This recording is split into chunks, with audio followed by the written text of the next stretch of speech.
Good day, listeners. Welcome back to the program. My name is Jonathan, and we have a super exciting episode for you. I'm not even going to waste time with any other kind of, intros or anything, because we have something that's a little bit unprecedented here today on the program. We have a panel of 6 incredible ladies that are on the program with us, and they're part of the Wives Care online care groups that we do, the 6-week groups that we provide through our Wives Care ministry.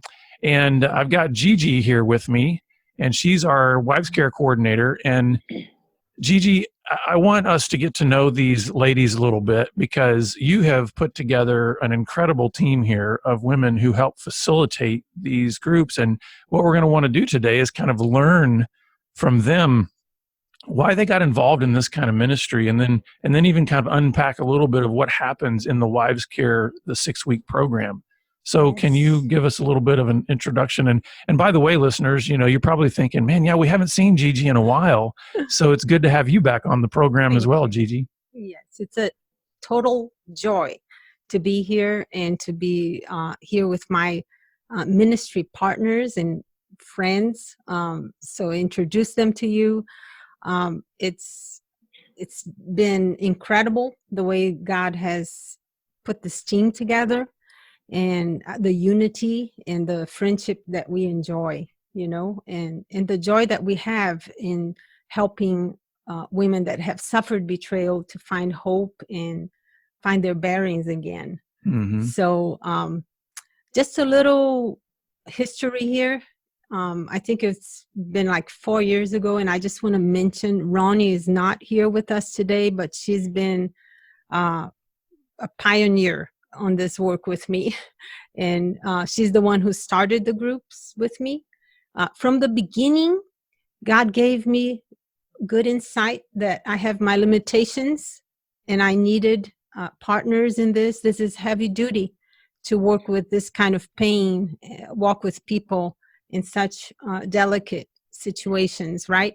So he provided me with Ronnie, and you helped, Jonathan, because you've helped me to take risks. He said, hey, if this fails, so what? If this doesn't work. I always like to say, let's just fail forward, forward, yeah. And that just, I think the Lord used that. We came with our 2 fish and 5 loaves, so to speak, and look at this.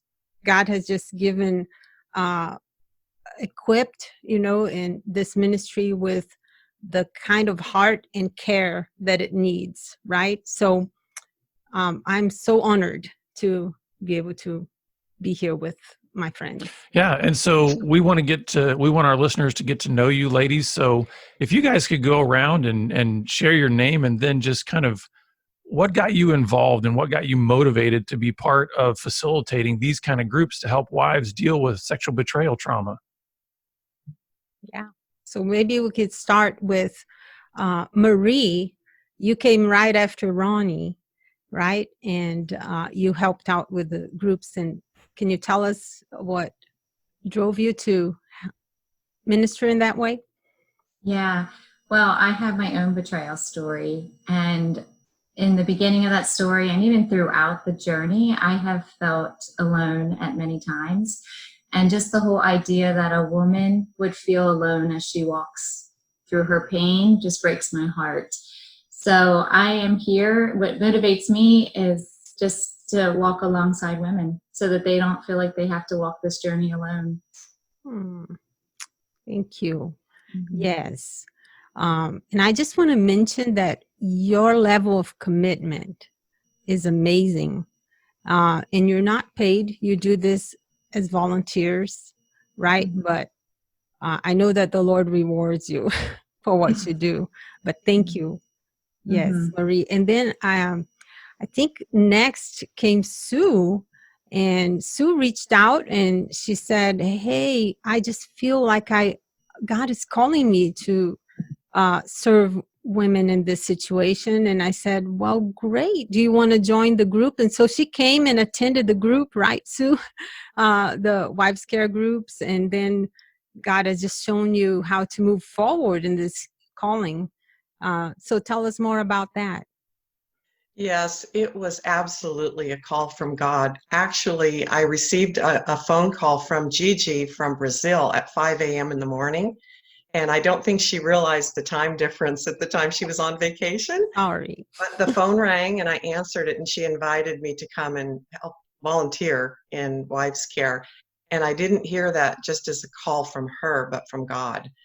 And there was a point in my healing process where I just wept. I broke at one moment and wept for the ladies that were going through something like this, that were all alone, like you, Marie. I felt that pain for them, and God was depositing a burden in my heart.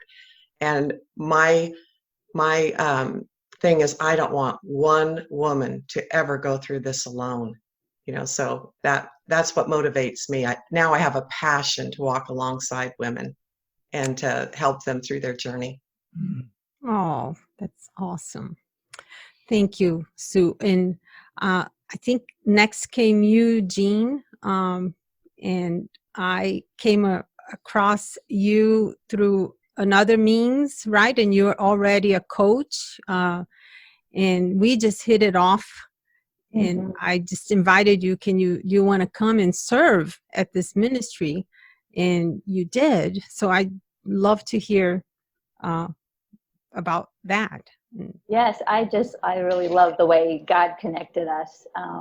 But my story is similar to both Sue and Marie's, just many, many years of loneliness and feeling isolated and lost. Just years and years of that. And I felt like no one understood, no one got what I was going through. And finally, God put someone in my life who finally got it. And that had a profound, made a profound difference in my life, changed the complete direction of my life. And from that experience, I really felt God calling me to walk alongside other women and just be that extended hand of hope that someone else provided for me. Because this is such a lonely, heartbreaking journey if you try to do it alone. So reaching out makes all the difference. Yes. Thank you, Jean. And Andrea, I think you came next. And Andrea, she's attended the group not too long ago, but I could tell this girl is unstoppable. And I call her the queen of resources. She's made herself, available, made good use of all the healing resources God put in her path.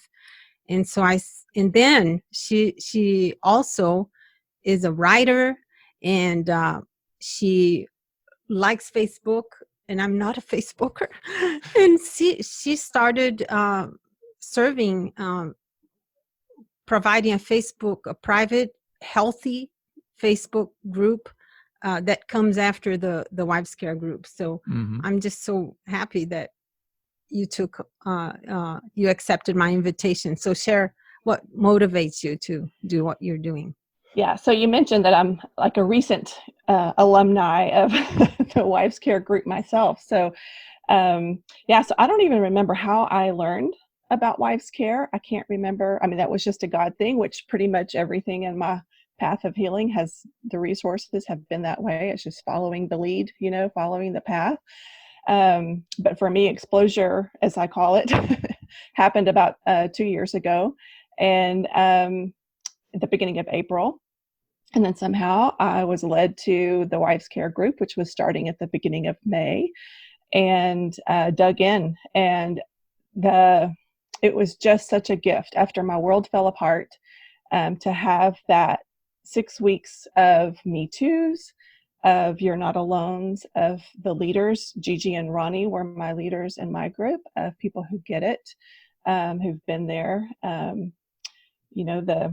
The people who are just a few steps ahead, but then also the people that are walking the path with me. It was just an amazing gift for me, the group. And so the information, the Me Too's, the wise guidance and biblical counsel, and the relationships that I've formed through Wives Care, and then just mainly my desire for others, other hurting wives, to have the same thing. I mean, I couldn't not do something in the wives' care. It was just, I have to do something. So what are my gifts? What can I bring to the table? And you're clearly a wordsmith too. You come up with interesting words that nobody's ever heard before. Like So explosion. yeah, exactly. She's awesome. Yes. Each one of you. Amazing. Yeah, thanks. Now, Heidi, you too went through the wives care groups, and I could tell you just have a beautiful heart, and you connect well with the women, and you're also a coach that leads people to healing through the coaching, right? So I invited you, and it's been just a joy to serve with you. So tell us what motivates you to serve. So I think I can echo the alone thing. Going through my own story has been very, very lonely. But something else I kind of noticed too was the amount of misinformation about this topic. It is such a minimized topic. I don't feel like there's a lot of understanding about how devastating it is for a woman's brain, the severity of the trauma. And so I'm really passionate about the educating, helping people understand that just because it's common, this happens to a lot of women, doesn't mean it's any less devastating to each and every single woman. So just helping bring awareness and bring education, and then coming alongside so that nobody has to do this alone, is really near and dear to my heart. So It's awesome. And I would consider you our scientist and neuroscientist. She loves to I talk love the about brain. that. So thanks. That's great. Well, you guys are just an amazing group of women that are a huge inspiration to me, and I know that you've been pouring your lives into other women, and you're really demonstrating a lot of what we try to teach at a foundational level through our ministry. We really believe that both the process for a husband who's dealing with sexual addiction or sexual sin, and a wife who's dealing with betrayal, have a similar undergirding path of what we call heal, grow, serve. And so you guys have come to sort of this, if I could put it this way, kind of final stage in that. Doesn't mean that there's no more healing, doesn't mean that there's no more growth, but a lot of people miss that serve piece, and they don't realize that's also part of the redemptive process of God, that I don't think we fully realize a lot of our own healing and a lot of our own growth until we actually step into serving others. So I want to just express so much gratitude for what y'all have decided to do to help us and to help these ladies through this process. But I want us to spend some time too, just kind of unpacking what this 6-week wives care, these online care groups are all about. And each of you has decided to present a little bit on that, right? To be able to kind of say, you're going to take a week at a time and give us a little nugget of, hey, what's the thing that they're going to be taking away, or what's the thing that's going to be focused on in these weeks? So Just before we get into that, Jonathan, I wanted to say, Andrea and I have, we're doing pretty much weekly Wives Care Basics webinar that it's free, and you can just sign up for it so you can even learn more, about the groups, but as well as just getting some tips initially for your journey. So that's something that we offer too. I just wanted to mention that. Yeah, and we'll give you guys a link in a little bit of where you can get information about all of the wives care resources. Well, let's hear about the weeks. Right. So Jean is going to start us out with week 1. Yes. So what do we do in week 1 of wives care? This is really the time where we get to know one another and we meet some new friends. But the real difference is that these new friends truly get it, because we all have this shared experience. And right off the bat, it kind of creates this sisterhood among us all. And we really also encourage connection outside the group, so the women can support each other throughout the week. And some women, really create lifelong friendships just from being in this 6-week group. But one of the first things we want to do, it takes a lot of courage to come to a group like this. It's scary. So we established some guidelines for safety. We start there so everyone feels safe. And then we each give a short little elevator version of our stories. even us leaders share a version of our story. And for some women, this is the first time, or maybe the second time, that they've ever told anybody. And some have never told their story in a group. And as leaders, we consider this sacred, holy ground.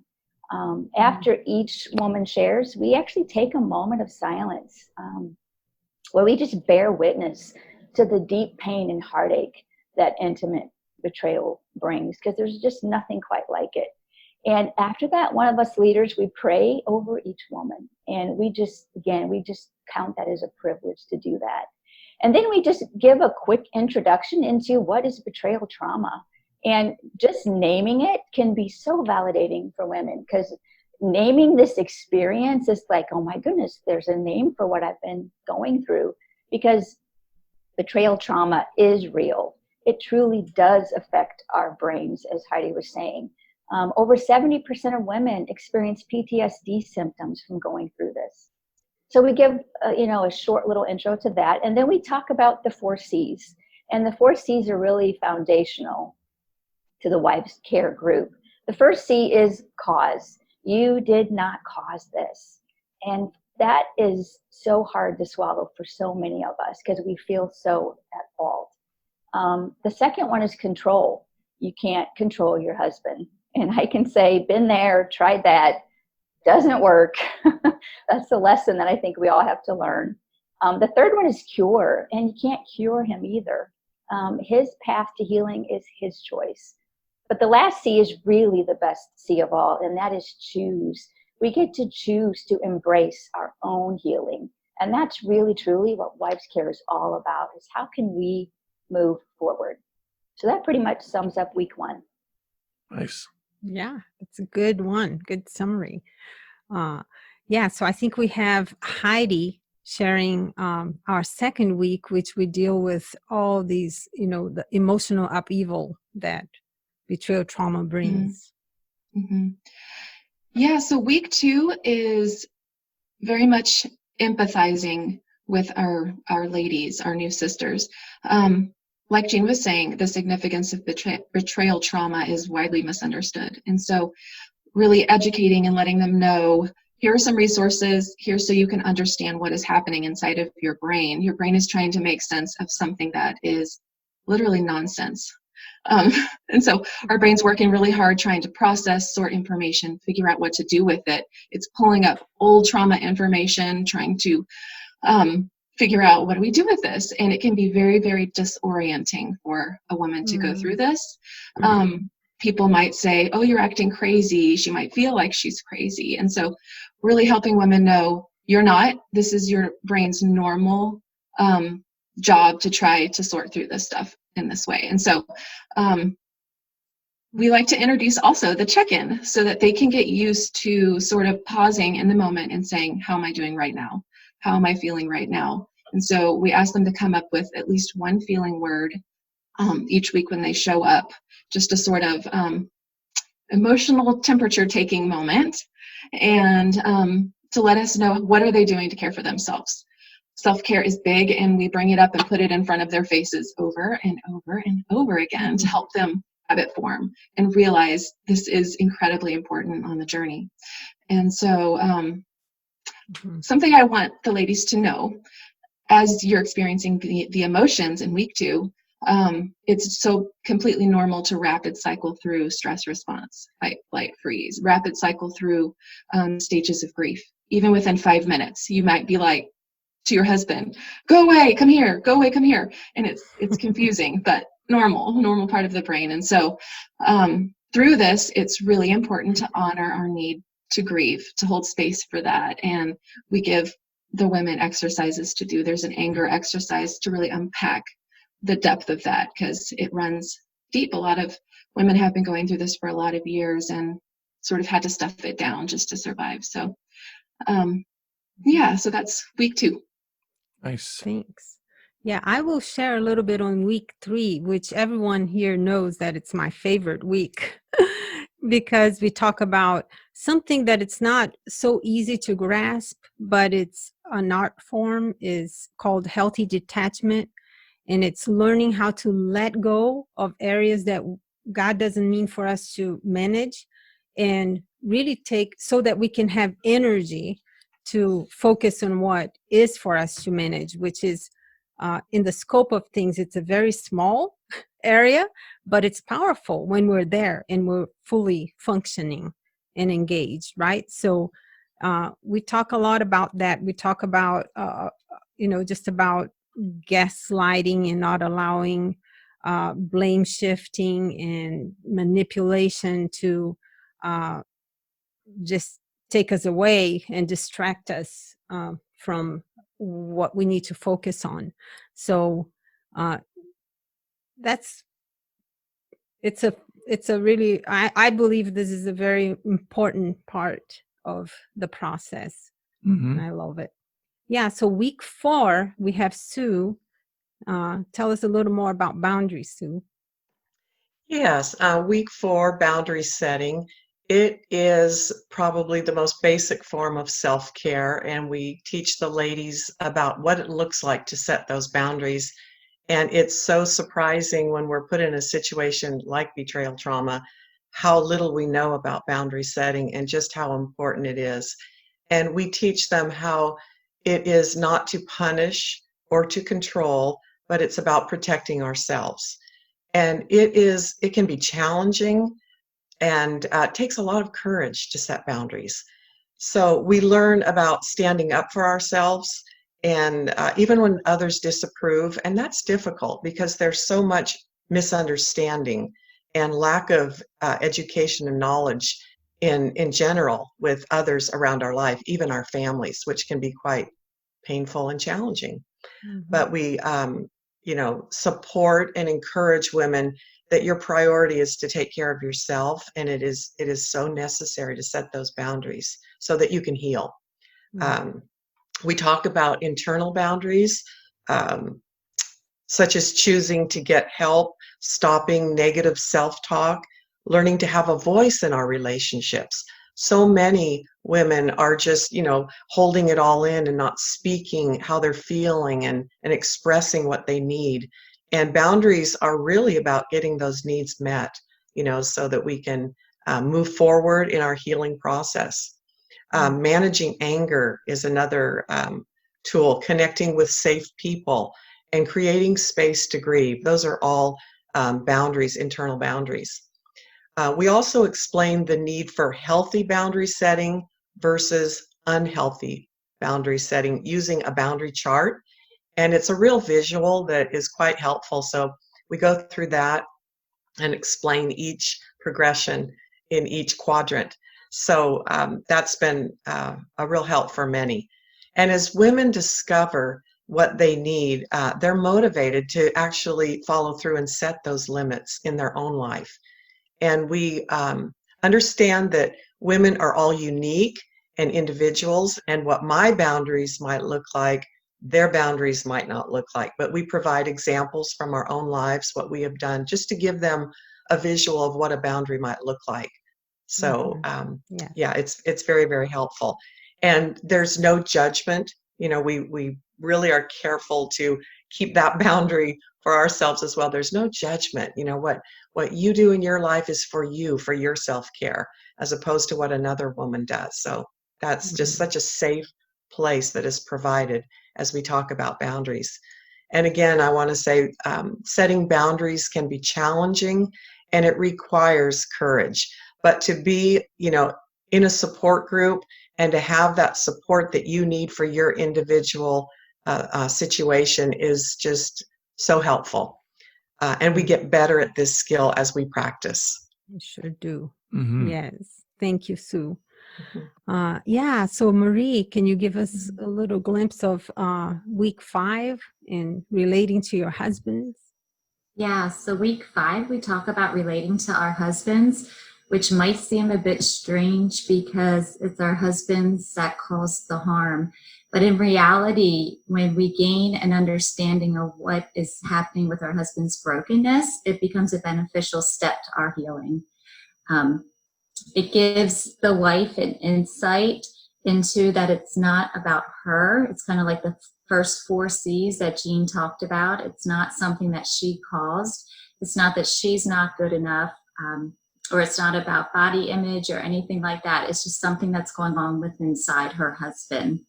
So we talk about things that are going on within the husband that is causing his sexual brokenness, and it's not about the wife. We also do an exercise called the good list chart. This can be a hard exercise to do because we have different questions. Some of the questions are, what's good about his personality? What's good about the way he relates to people? And those can be really difficult questions to answer when you're in a lot of pain. So this is an exercise we ask a wife to do, but nothing is forced. Nothing, we'd never make her do that if she feels uncomfortable doing that. But if she can, it is beneficial, because somewhere underneath all that rubble is a man that she fell in love with. And so it just helps the wife to see her husband from a different angle. And then we also talk about the two big words, forgiveness and trust. And forgiveness and trust, they differ, because forgiveness is something that you give to the person who has harmed you, but trust is something that they need to rebuild. So we talk about what forgiveness is and what it is not. Forgiveness does not mean that what the other person has done to you is okay, but rather it's a releasing that you do for yourself so that you do not get held in that bondage of bitterness. Forgiveness is a process with no time limits and can take a good amount of time to process all the wounds and then to grieve them, and then finally you come to a place of forgiveness. So it's a pretty packed-filled week. Yes, it's a big one. Lots of resources for that one, I know. Yes. Probably important to note that you're not going to have all of those things wrapped up in a neat bow in week 5, right? I mean, like forgiveness and trust are a long journey, but it's good that you take a whole week to really just focus on that, because those are critical. Those are critical for anybody's healing from betrayal.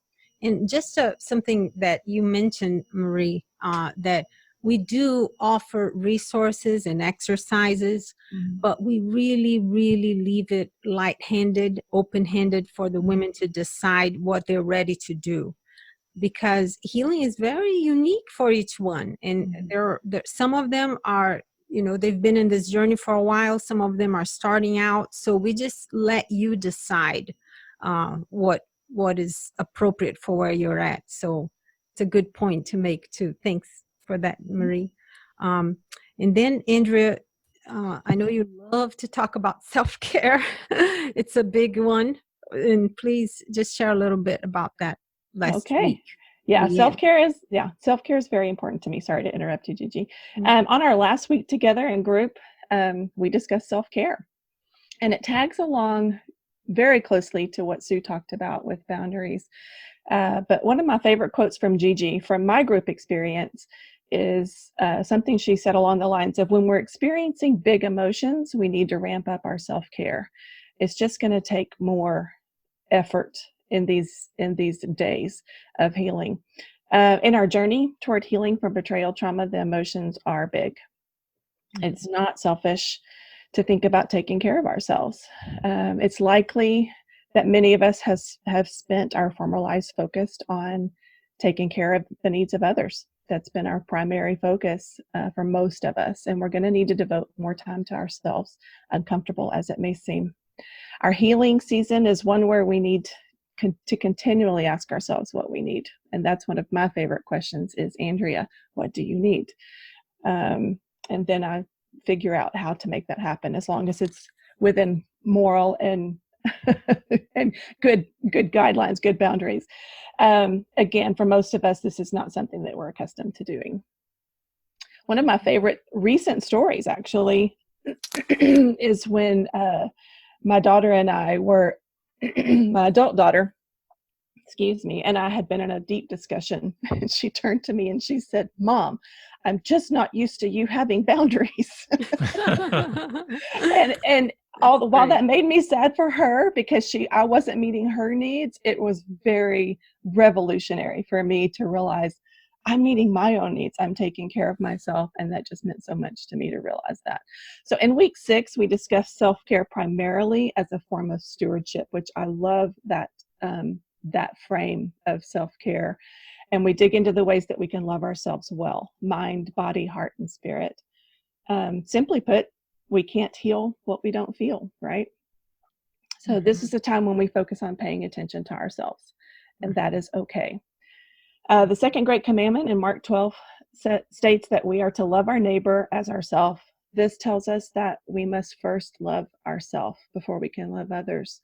And in essence, it's like in an emergency situation on an airplane where we have to put our oxygen mask on first. So that's pretty much. Oh, and then also at the end of this week 6, we celebrate, right, Gigi? Yes, Gigi we're big on loves celebrating. So yeah, I mean, we bring out she encourages us to bring out the party hats and your favorite celebratory drink of choice, and we end our group time together praising God for all He's done in our lives, for the relationships that we've made. And even patting ourselves on the back a little bit for the hard, holy work that we've done, and just giving thanks for the beautiful community that God has provided us. So, we've been thankful for Gigi for many years, because I've often thought, man, how cold and mechanical would Be Broken Ministries be if Gigi wasn't here? Because I mean, I can get my head down and I'm doing work, and she comes in and it's like, let's party, So well, and a that little Brazilian spirit too. Exactly. And a little known fact is I grew up 4 years of my childhood in Brazil. So connecting with Gigi on the Brazilian front has been such a gift to me. And so I get her celebratory spirit. And you get some chuckles sometimes with the noise that comes from the other. Yeah, no, I think it's great. And I think it's so necessary, because for a wife to go through these 6 weeks and do, as you guys have described in these weeks, some really hard work. Like, I know that you've been mentioning the word safe a lot throughout this, but another word that I was thinking of is what you all are really doing is you're creating an atmosphere of trust. You're because would you guys admit that some of what you do in this work of healing from sexual betrayal trauma does not feel safe?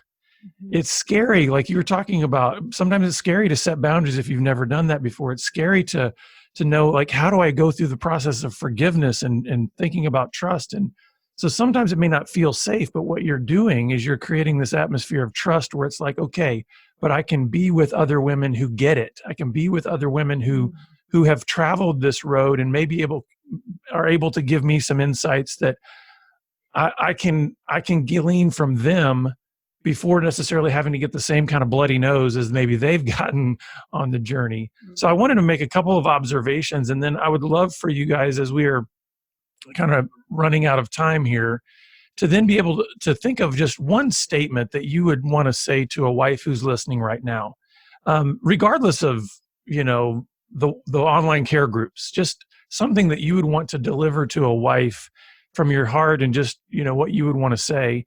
But one of the other observations that I made was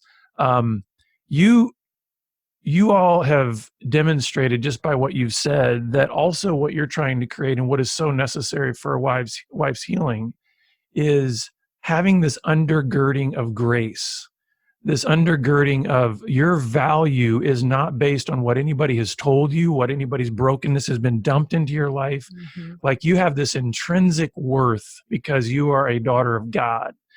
And so I love the fact that each of you, your lives represent that, but also what you're bringing to the wives care groups is that same spirit. And I think that's so refreshing, because I think you all would admit that was critical for your own healing, is finally coming to a place where you realized, you know what, my worth is not on some yo-yo based on what anybody else has told me or what anybody else has done to me. And I can find a new sense of security and hope and life in that grace that I've been given. But can we go around and let's just go in the order that we went before, if we could. So Jean, would you like to share just something, an encouragement that you'd want to give to any wife that's out there? Yeah, sure. I think first I would just say that in feeling so alone and isolated and feeling like no one understands, that God sees you. And He understands betrayal, because He was betrayed too. And, you don't have to do this journey alone. And I would just say, come join us. We're here for you, and we will see you. Hmm. Mm-hmm. And Heidi, how about you?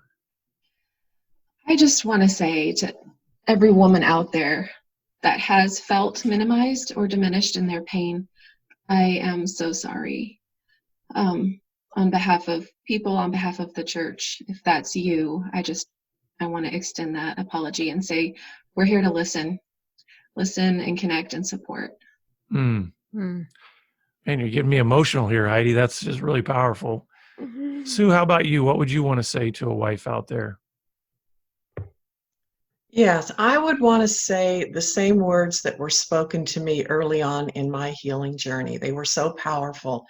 And that is, you're not always going to be in this pain. Mm. And at the time, it was hard to imagine, but I want to say it's true. There's healing, there's love, there's support for you. And I too want to invite you to come and to receive the help that is here for you. It's available, and we welcome you to come and receive that love and support that we were also lavishly given through our journey. Mm-hmm. I admit I know I'm going out of order, but Gigi, I'm going to give you the last word. So how about you, Marie? What would you want to say to a wife that's listening? I would say that you're not alone, that there's many that are hurting too. And I would invite you to come to a wives care group or to find someone to partner with to walk this journey together. But also that you are worthy of love, and that there is hope for healing, and there's hope to be joyful again, and you will smile again. Mm. That's great. How about you, Andrea? Gosh, I don't know what to add. Those are all things that I needed to hear and still need to hear. Why don't you make up a word? I think that would be make up a word? Yeah. You put me on the spot. I'm sorry. I'm just that's kidding. okay. That's okay. How about I just say, step over the line. Just step over the line. Bravery is essential. And you may not think that you can be brave, but I guarantee you, if I can, you can.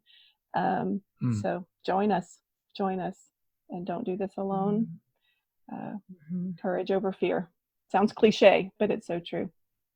That's wonderful. And Gigi, what would you want to say to a wife out there? I would want to say something that I've said many times in the group. God has a future for you. You have places to go, people to see, and God-given purposes to accomplish. And that is why your healing is worth it, because you want to get there, right? And for that, we need to live in the present right now and heal. Mm-hmm. Well, let me just say to all of you ladies, you are a huge inspiration to me. In fact, as you guys were sharing, I'm like, I want to be in a wives care group. Like, sorry. I know. It's ladies only. I get it. But I think I'm certain that even our men who are listening to this program are being inspired and recognizing it's causing them even to see where they need help in areas of dealing with how they've crossed boundaries, how they've violated and betrayed. And my hope is that it's also quickening the hearts of men to actually go get the help that they need as well. But for the ladies that are out there, for the wives that are listening, let me strongly encourage you to go to our Wives Care page on our website. If you just go to wivescare.bebroken.com, and we're going to put this in the show notes, you can get all the information about all the resources, about the Wives Care groups, about the webinar. And so there's lots of resources there. Did you have something else you want to say? I had one last thing to say that's very exciting, because it's been this ministry, this work has been growing as God provides. And this last year, we were happy to add the Facebook group. So after you go through the Wives Care groups, we do have a very healthy, because Andrea keeps an eye on all the posts. They need to be positive. They need to be encouraging. So she even erases posts that are not okay. So I appreciate that, right? For safety. Yes, for safety. But also